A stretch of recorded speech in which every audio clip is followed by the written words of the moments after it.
as humans, the most, I would say, significant longing that we have is to be seen, is to be heard, is to be understood, but from our true expression, like the true expression of who we are at a soul level. But the other coin of this longing that we have is that expressing our authentic self brings a lot of fear. Is also our biggest fear. And it is our biggest fear because we really want people to love us, to accept us, to validate us. We really want to belong to our family, belong to a circle of friends, belong to the place that we work. Back in the prehistoric days, not only the prehistoric days, but since the prehistoric times, and even during the witch trials, the fact that we didn't belong to a tribe, we didn't belong to a community, meant that we were in danger. Being outcasted from our tribe, our community, it meant that we're gonna die. So obviously we still have that fear within us. And although we have the biggest longing of all, that is to be authentic and to be seen and heard from who we are, we also have this huge fear of showing up as who we are and then being judged and being rejected and being outcasted. And so we kind of believe that by being and doing what others expect of us, being society, being the religion the religion community that we are, being within our family, we believe that being and doing what is expected of us as part of that tribe will make them love us more, or accept us, or validate us, or approve of us. And we feel okay, I belong here, I belong to this tribe, so I'm not going to disturb anything. I'm not going to disturb this safety net that I have, and risk being in danger. And so the mistake that we do is that we then dim our light.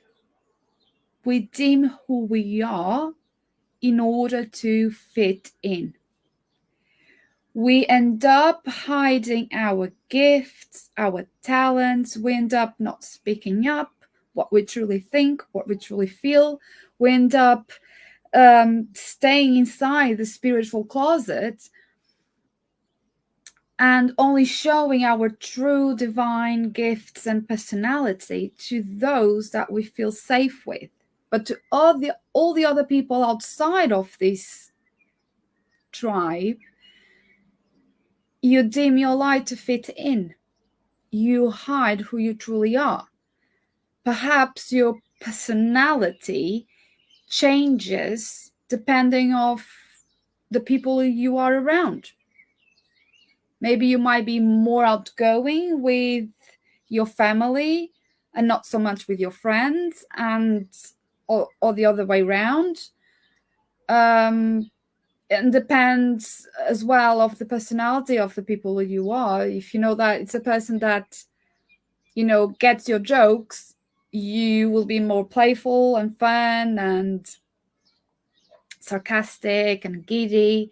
But if it's someone that takes offense and is more like traditional, you will hide that side of you. So you are accepted and not seen like weird or rude.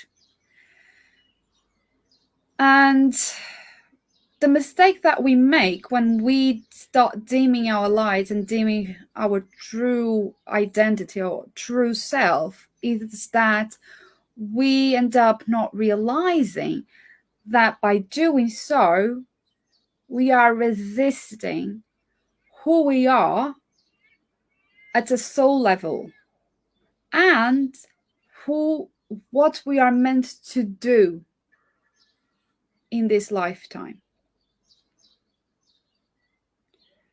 We end up disconnecting more and more. The more we fit in, the more we hide our gifts, our talents, our true self, we end up disconnecting more and more from our soul being, from our true essence, and what we came here to do at a soul level, which means our soul calling.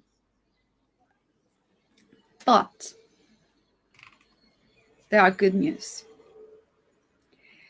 It's never ever too late to start connecting with your essence, with your soul being. And it's never ever too late to fulfill your soul calling. Why?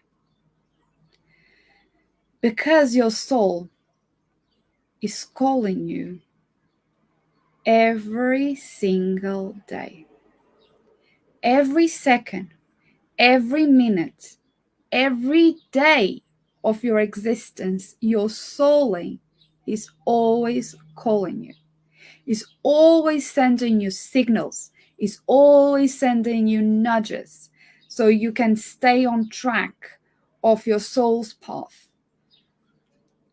It sends you experiences, it sends you opportunities, it sends you people, it even sends you challenges, invitations to heal, to keep you on track of your soul's path so you can fulfill your soul's calling in all areas of your life, being family life, being health, work, relationships. Is always calling you in all these different areas of your life. Because your soul's calling, it's not exclusive to the work that you do.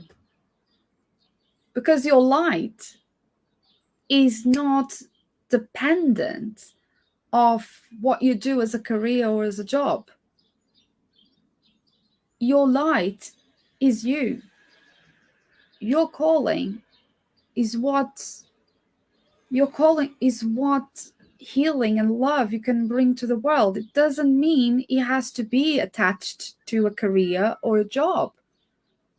Many souls are here in this, in this lifetime and have a calling to be parents, to be, moms, and be there witnessing their children growing up. And eventually, when they move out, when they grow up and move out, I've seen people feeling lost. Like, okay, my calling up until now was this. What am I supposed to do with my life now that my children moved out? And I've seen this. But the thing is, your soul will be calling you, will be sending signs every second, every minute of every day. Your soul will be sending you signals. And even the hard, overwhelming, difficult challenge, even the things that don't go to plan, they are not failures. They are redirections towards your soul's calling. They are gifts in disguise, because in the end, you were not meant to go there. You were not meant to do that. You were not meant to experience that. So that door closed so you could redirect your path towards the path that you are meant to follow. That is your soul's path. So don't see that as failures. That is the soul sending you those whispers, that voice within you, that even though your mind can't process and understand why you don't feel like doing something or follow up with something, it doesn't mean that you are stuck in fear and doubting. Sometimes is, or most times, is your soul giving you nudges. Obviously, you have to learn how to distinguish from what your ego is trying to tell you and what your soul is trying to tell you. Because if you have this opportunity, this invitation, this, open door, this door opening up for you, and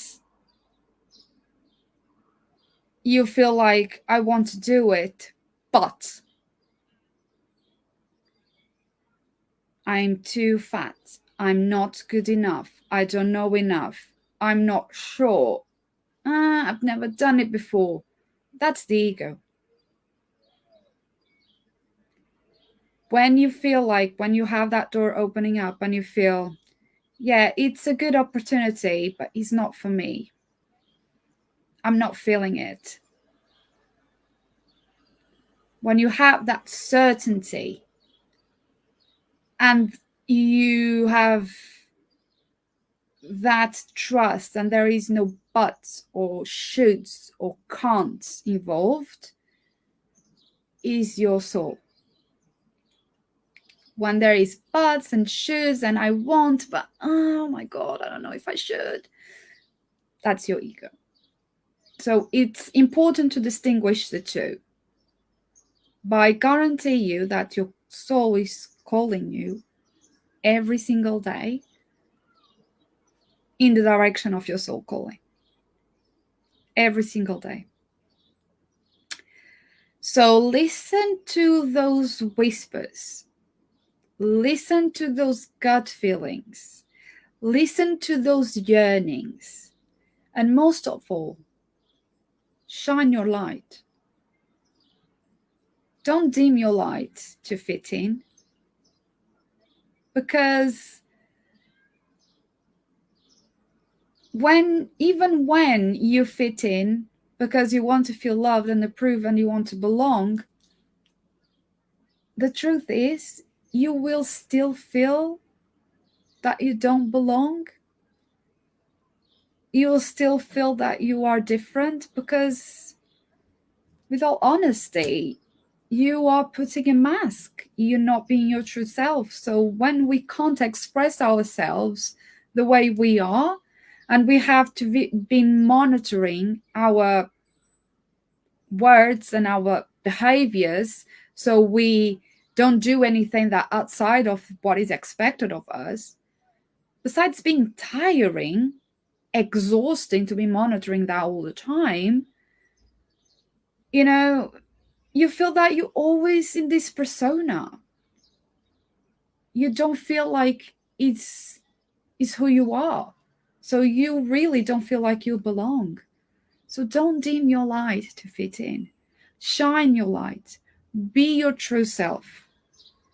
Even speaking up your truth, there is a difference between communicating your needs, your desires, your thoughts, and speaking up for the sake of it with no respect or consideration for the other people's feelings.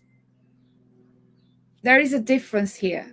The speak up that I talk about is to speak up your truth, is to communicate your true feelings, your true desires, your true needs, your values. Obviously, always with kindness and compassion, but speak up. Don't say yes when your soul, your intuition, your gut feeling is telling you to say no. Right? Don't agree with something just because you don't want to feel that you don't want to feel rejected or bullied. And that is fulfilling your soul's calling. It doesn't need to be attached to a career or to work. But your soul's calling is going to be revealed to you every single day. And I have some journaling prompts that you can do. So you can ask yourself, what is your soul calling you to do with regards to, and then fill in the blank: home, health, work, relationship. So I'm going to repeat the question. What is your soul calling you to do with regards to your home, health, relationship, work? You fill in the blank. And then the next prompt is, what tiny baby step can I take in the direction of that soul calling right now? What tiny baby step can I take in the direction of that soul calling right now? And notice that I said tiny baby step, because that's the thing. Your soul calling comes in whispers, comes in small nudges. And all you have to do is to listen and take action.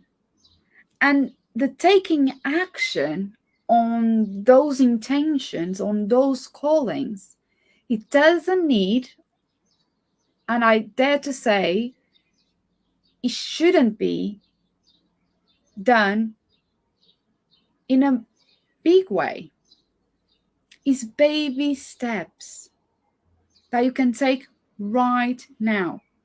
It's tiny little steps every single day. Every single day. And listen to those callings. Then the other prompt that you can use is, if you knew you would be supported, what would you do? If you knew you would be supported, what would you do? And lastly, if you could start again, what would you do? If you could start again, what would you do? Think about it too much. Because the point of these soul inquiries is to connect you with your essence. So when you read the prompts, don't think what you're going to write. Just put the pen on the paper and write. Just write whatever comes to mind, even if it doesn't make sense. it's really important that your ego doesn't interfere with this, because the point is for you to connect at a soul level with your true desires, your true needs, your true authentic essence. So I recommend you just sprint right, read the prompt, read the soul inquiry, and write straight away. Try not to stop to reread and change and try to make sense with your mind. Read at the end when you finished all the prompts. It's really important that you try to connect at a soul level. Okay. And then as an extra prompt, I'm going to draw a card from my trust deck. The waiting list is open, everyone.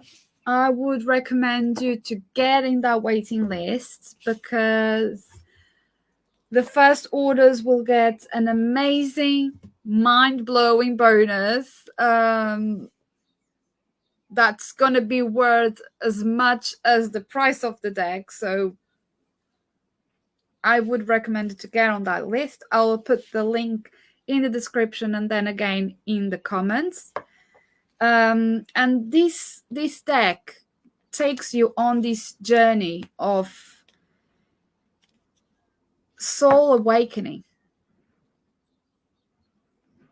It takes you on this journey of soul awakening. You will be able to recognize, explore past experience, karmic experience that are blocking you, that are keeping you stuck. What are the karmic cycles that you're going through?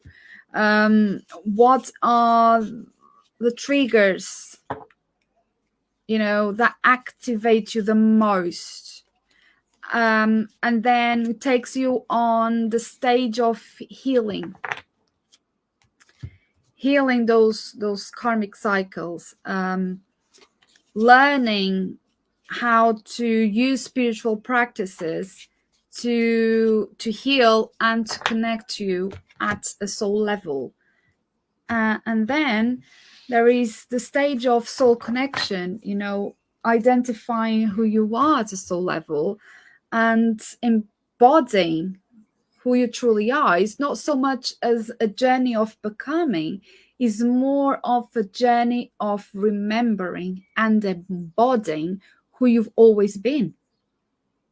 It's just discovering who you truly are and then connecting with your soul calling. So I took again the soul suit, in the deck. So this deck takes you on a pathway that I trademarked, the trust pathway. Each letter of the word trust corresponds to one step of the journey. So the first step is true, second step reflection, third step unravel, fourth step soul, which is this one, and the fifth step thrive. And it takes you on this journey that I just mentioned to you. So each suit has 10 cards with soul inquiries and affirmations. And you can use it like I'm doing now. So because we are exploring soul callings and it's something to do with at the soul level, I just took the 10 cards from the soul suite and I'm going to pick one card at random, trusting that that is the card that needs to come up. So I'm going to connect with this group and this community in order to draw the card.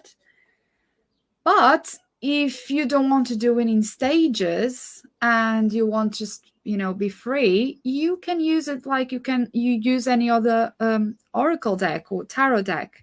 You just shuffle all the cards and you pick a card that either you are drawn to or that you feel energetically. So people have different ways of using decks. I like to shuffle the cards and then I lay all the cards and I close my eyes and I feel the tingling on my hand in the card that it wants to be pulled. So I feel it energetically. But many people just shuffle the cards and take the first card or the last. Some cards jump. So if the card jumps, it's a sign that that is the card that wants to come out. So there are different ways and there is no right or wrong. And with this deck is the same thing.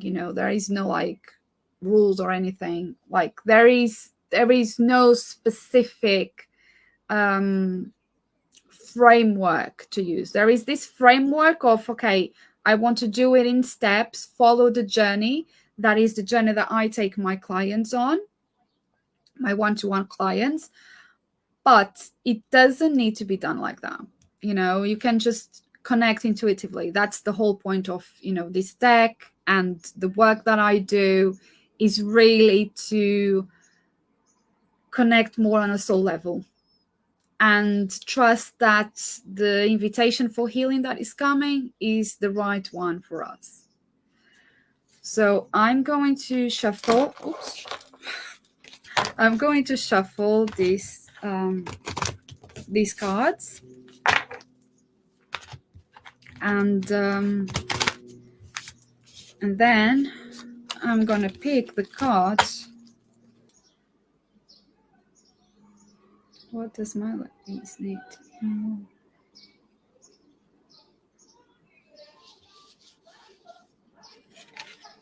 Okay.